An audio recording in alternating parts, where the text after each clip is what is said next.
ஆண்டவரும் அருமை இரட்சகருமாகிய இயேசு கிறிஸ்துவின் நாமத்தினாலே உங்கள் ஒவ்வொருவரையும் வாழ்த்துகிறேன். இந்த நாளிலே நாம் தியானித்து வருகிறோம். நாம் எதிலே நிலைத்திருக்க வேண்டும் என்று கர்த்தர் நம்மோடு இடைப்பட்டு வருகிறார்.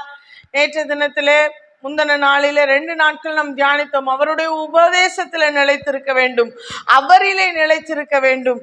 இந்த நாளிலே நாம் தியானிக்க போகிறோம். அவருடைய அன்பிலே நாம் நிலைத்திருக்கிறவர்களாய் இருக்க வேண்டும். வாசிக்கலாம்.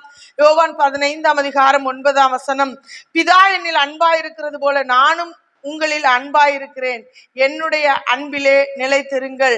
நான் என் பிதாவின் கற்பனைகளை கை கொண்டு அவருடைய அன்பிலே நிலைத்திருக்கிறது போல நீங்களும் என் கற்பனைகளை கை கொண்டு இருந்தால் என்னுடைய அன்பிலே நிலைத்திருப்பீர்கள் என வாசிக்கிறோம். பிதா என்னில் அன்பாயிருக்கிறது போல நானும் உங்களில் அன்பாயிருக்கிறது போல என்னுடைய அன்பிலே நிலைத்திருங்கள் என்று சொல்லுகிறார். அருமையான தேவ பிள்ளைகளை, வேதம் நமக்கு சொல்லுகிறது, அவர் முந்தி நம்மிடத்தில் அன்பு கூர்ந்தபடியால் நாமும் மற்றவர்களிடத்துல கட்டாயம் அன்பு கூறணும். 1 யோவான் 4:10 இப்படி வாசிக்கிறோம், நாம் தேவனிடத்தில் அன்பு கூர்ந்ததினால் அல்ல, அவர் நம்மிடத்தில் அன்பு கூர்ந்து நம்முடைய பாவங்களை நிவர்த்தி செய்கிற கிருபாதார பலியாக தம்முடைய குமாரனை அனுப்பினதினாலே அன்பு உண்டாயிருக்கிறது. 19 இப்படி வாசிக்கிறோம், அவர் முந்தி நம்மிடத்தில் அன்பு கூர்ந்தபடியால் நாமும் அவரிடத்தில் அன்பு கூறுகிறோம் என்று நாம் வாசிக்கிறோம்.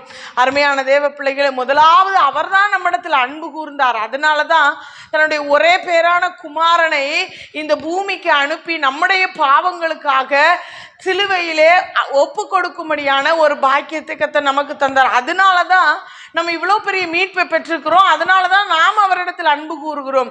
ஏனென்றால் இவ்வளோ பெரியதான ரட்சிப்பை பெற்று தந்த அந்த தேவனிடத்துல நாம் அன்பு கூறாமல் இருப்போமே ஆனால் நம்மை போல ஒரு நன்றி கேட்டவங்க யாருமே இருக்க முடியாது. பிரியமானவர்களே, நாம் தேவனிடத்தில் அன்பு கூற வேண்டும். கர்த்தர் நமக்கு சொன்ன பிரதானமான கட்டளையே அதுதான். உன் முழு ஆத்மாவோடும் உன் முழு பலத்தோடும் முழு இருதயத்தோடும் கர்த்தரிடத்தில் அன்பு கூறணும். 2வது, என்னிடத்தில் அன்பு கூறுகிறது போல பிறனிடத்திலும் அன்பு கூற வேண்டும் என்று நமக்கு கட்டளையிட்டிருக்கிறார். பிரியமானவர்களே, எனவே நாம் தேவனிடத்தில் அன்பு கூறுகிறவர்களாய் மாத்திரமல்ல, மற்றவர்களிடத்திலும் அன்பு கூறுகிறவர்களாய் இருக்க வேண்டும். கர்த்தரிடத்தில் அன்பு கூறுகிறதற்கு அவர் ஒரு வழியை சொல்றாரு. 10 என் பிதாவின் கற்பனைகளை கை கொண்டு அவருடைய அன்பிலே நிலைத்திருக்கிறது போல நீங்களும் என் கற்பனைகளை கை கொண்டு இருந்தால் என்னுடைய அன்பிலே நிலைத்திருப்பீர்கள். அவருடைய அன்பிலே நிலைத்திருக்கிறதற்கு ஒரு காரணம் அவருடைய கற்பனைகளை கை கொள்கிறது தான். 1 யோவான் 5:3 வாசிக்கிறோம், நாம் தேவனுடைய கற்பனைகளை கை கொள்வதே அவரிடத்தில் அன்பு கூறுவதாம். அவரிடத்தில் அன்பு கூறுறதுன்னா என்ன?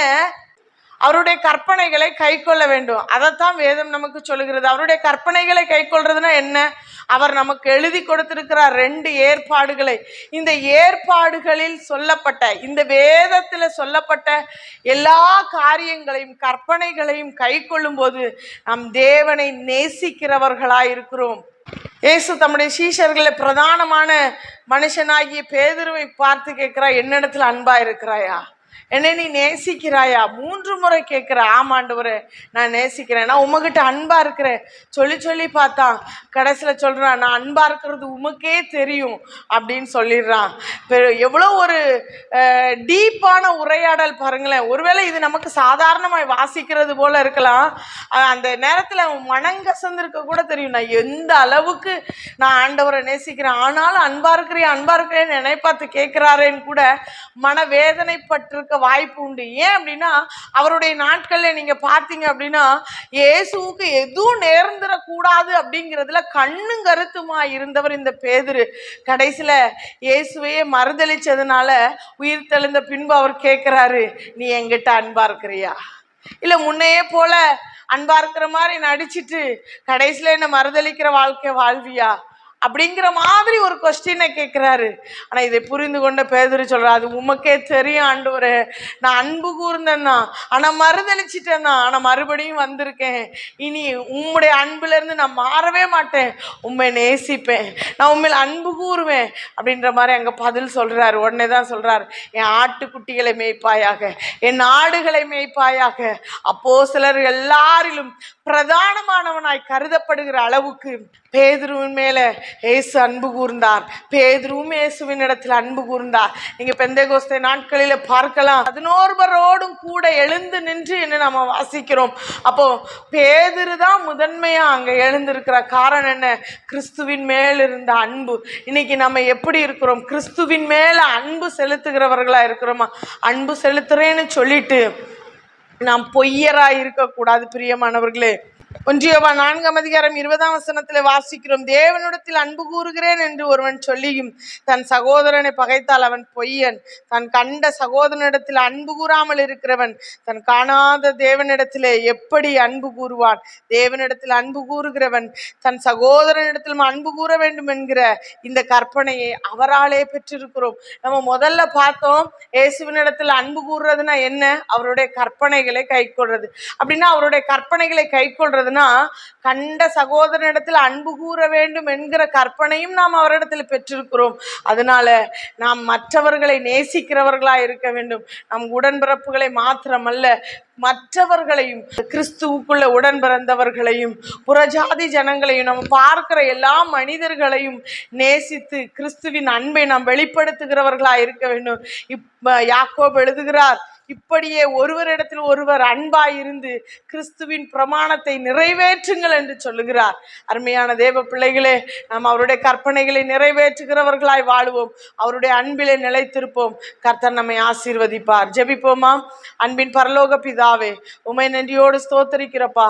தகப்பனே, நீர் எங்களோடு பேசின நல்ல வார்த்தைக்காய் ஸ்தோத்திரம் ஆண்டவரே. ஏசப்பா, உமக்கு நன்றி ராஜா. உம்முடைய அன்பிலே நிலைத்திருக்க எங்களுக்கு கிருபைதாங்க.